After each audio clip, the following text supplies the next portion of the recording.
अब सौंप दिया इस जीवन का, अब सौंप दिया इस जीवन का, सब भार तुम्हारे हाथों में। अब सौंप दिया इस जीवन का, सब भार तुम्हारे हाथों में।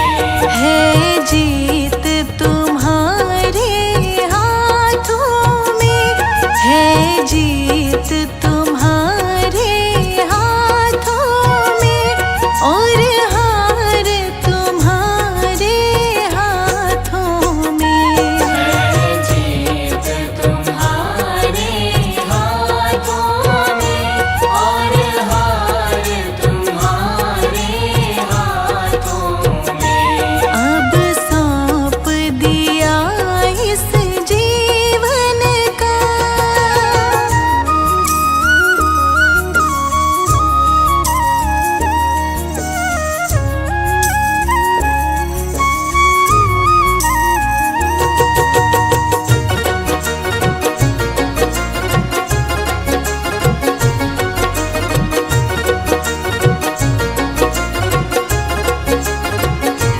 मेरा निश्चय बस अब एक ही, मेरा निश्चय बस अब एक यही, एक बार तुम्हें पा जाऊं मैं, एक बार तुम्हें पा जाऊं मैं। मेरा निश्चय बस अब एक ही, एक बार तुम्हें पा जाऊं मैं।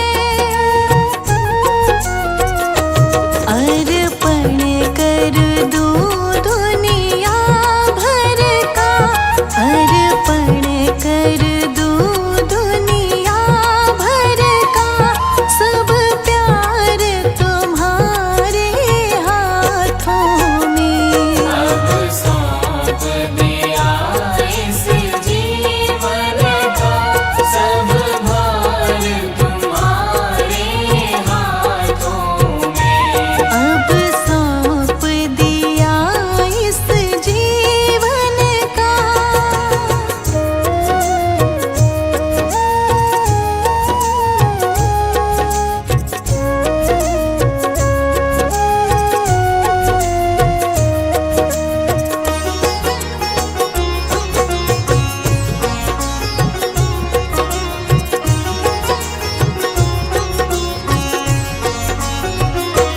जो जग में रहूं तो ऐसे रहूं, जो जग में रहूं तो ऐसे रहूं, जो जल में कमल का फूल रहे, जो जल में कमल का फूल रहे।